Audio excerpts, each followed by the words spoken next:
30 seconds or so. And it was one of the most calming, beautiful things. Just all of us, even as kids, we recognized that was really cool. And I can remember my mother we'd go out and she'd say, "No, when y'all hear the bells, you come home. Dinner will be ready." Exactly. And we'd be 6 blocks away playing in a field or getting in some sort of trouble or something, doing something we weren't supposed to be doing, me and my brother.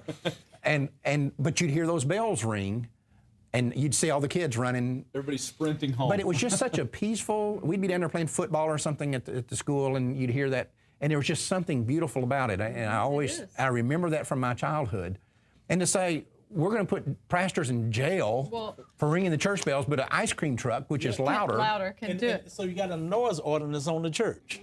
You know, and I hope you're right, Troy. I hope that people start waking up, especially pastors that go to jail for this. Because if they don't, a little dose of persecution really will not destroy you. Well, I'll tell you something. We got a big old church bell in our front churchyard, and I'm going to ring that thing this week as hard as I can. But I'll tell you, I had to. Well, in Southwest Texas, that won't be a problem. I think what's going to be interesting, because I did it once in Virginia.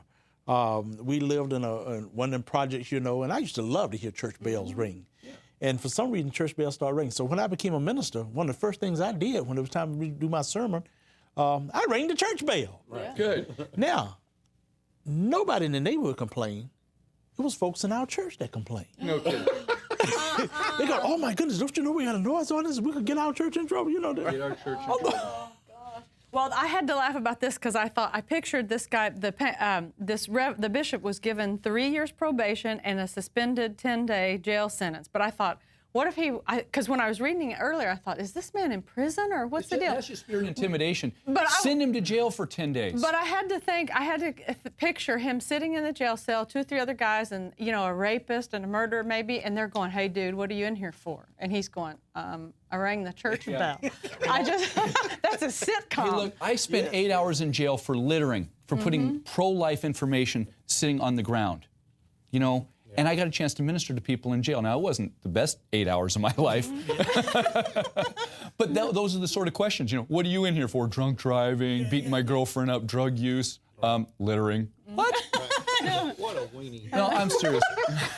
But all of us love hearing the church bell. It brings back memories, and we have lost our way as Americans with freedom. Troy, before we run out of time here, I want you real quick. There's some interesting things going on with Carhart, who wants to be the new tiller in Kansas. Tell us what's happening. He says he's doing God's work, by the way. Oh, yeah, I know. We saw that. This is Carhart, the abortionist from Nebraska. Yes. Who was actually working at Tiller's. Right. Was a circuit rider with Tiller. And now he wants to take over, but he's got his own problems that you guys are following. So we've been doing an undercover investigation with him. It's lasted for the past 3 months. And so we went to Carhart's abortion mill. Well, unbeknownst to him, we've also been gathering information from former clinic workers. And we've got 4 signed affidavits from former clinic workers. These aren't pro-life activists. They're not marching with signs. They used to work in the abortion clinic. And we've submitted them to the Attorney General, and we met with the Attorney General, John Bruning from Nebraska, and demanded 2 things. Number one, he oversees it's called the Nebraska Health and Human Services, which license doctors. And number 2, he oversees, obviously, the criminal aspect of the situation. So, number one, we're asking him, based on these allegations of criminal and substandard of care inside this abortion clinic, that they, A, close the clinic and revoke Mr. Carhart's license, but also conduct a thorough criminal investigation and charge Mr. Carhart with crimes. We say, well, what's he doing? The allegations are not limited to, but include hiring, in Nebraska, you've got to have a nurse, a licensed, an LPN, in order to administer intravenous medication or to give injections, begin IVs, injections, or dispense controlled substances, pain medication, morphine, et cetera. He's just taking people off the street. They used to work at a convenience store yesterday. Today they're giving injections, Depo-Provera shots. So unlicensed, untrained medical personnel. So that's clearly criminal activity. Not keeping under lock and key controlled substances, missing drugs. In other words, and the allegations of them actually using these drugs inside the clinic. In fact, some of these clinic workers said that Carhart would come in so high he'd be bumping into walls. and doing abortions, like falling asleep during the abortions. I mean, horrific things. Uncleanliness inside the abortion clinic, wouldn't change gloves, wouldn't change his schmuck. At the end of the day, he'd be just covered in blood going from one table to the next. These are allegations being made by employees. Employees. But why did they come to you? Well, because we put a banner up on our website. We've asked for information. And you know what? And here's the interesting thing, and this happened with Finkel too. Once an article came out in the paper saying that an investigation has begun against Mr. like Carhart. bursting a water balloon. Exactly. The floodgate opened up, and they said, you know what? We've known about these things for so long, but we didn't know who to contact. We didn't know what to do. And so it's like a floodgate. And so more and more people are coming forward with even more outlandish stories. See, I'm wondering if somebody who called themselves, quote, pro-choice, actually has a romantic fit. They kind of what's the word? Romanticizing about what it's all about, and then they actually get involved in it. Yes. And they see the And they see the reality, how gruesome and ugly, and this is going on. Johnny, I think their eyes have come open. You hit the nail on the head. I've talked to, as you know, dozens and dozens of former clinic workers. We've had them here in this building. Right. And that's very often the case. They had this idea that it's one thing, and then they get there and they find out it's something else. I'll tell you something, Troy, you ought to have them look at too, because we've seen this very commonly in abortion businesses. I'm talking about drugs. The abortionist doesn't want to be tied to the place all the time. He wants to be able to just come in and then leave whenever he wants to. And one of the things that they do is they'll take a whole pad of prescriptions and he'll sign them all. And pre-sign them. And just leave a pad of pre-signed prescription pads. Anybody can fill the thing out for any kind of drug they want. Completely illegal. And that's illegal as the devil, and you can go to prison for that. Yeah. And I'll guarantee you, I mean, I have nothing to back this up. I don't know that it's going on with him, but we have seen it time and time again where you have sloppy practices like what you're talking about. They're doing this too. And because they're not real sloppy in one place, and they say, oh, but I wouldn't do this over here. Right. If you're sloppy, you're sloppy. And so I would have them be looking at asking these employees, did you ever see pre-signed prescription pads laying around? Right. I had one clinic employee one day tell me that their abortionist would come in like once a month and just sign 2 or 3 prescription pads. And she said, I could go into the supply closet and there's some prescription pads piled up in there. Right. That I could just pull one off, I could fill out anything I want and go to the pharmacy and get it. And nobody knows any different. Well, you know, another thing we're finding out from the abortion cartel is that they love abortion so much, and this happened with Tiller. They love abortion so much, they don't care how it's done, who does it, or the conditions under which it's done. Right. So Carhart's up there. He wants to become the next national hero, and he loves the limelight, and he enjoys the pro-abortion accolades.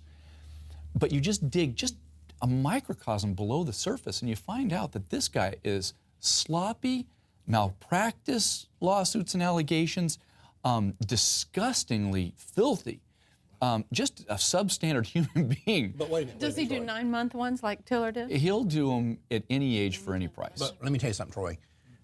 What you're describing there, I don't think is unusual at all. That's the in point that we abortion industry. continue to make. This isn't an anomaly. In fact, it is the standard of care that everybody gets. In fact, I went to Nebraska. I went to this abortion clinic. It's located inside an ex-car garage. In fact, in the brick, the brick actually has this old like Model A embedded into the brick with the black bricks juxtaposed to red bricks. The roof is leaking. The siding is coming off. I bet there isn't a quart of paint on the entire building. It's in a car garage. Next door to it is a healthcare clinic that's run by like a crisis pregnancy center, a women's healthcare clinic, that was built as a doctor's office that's staffed by physicians and nurses.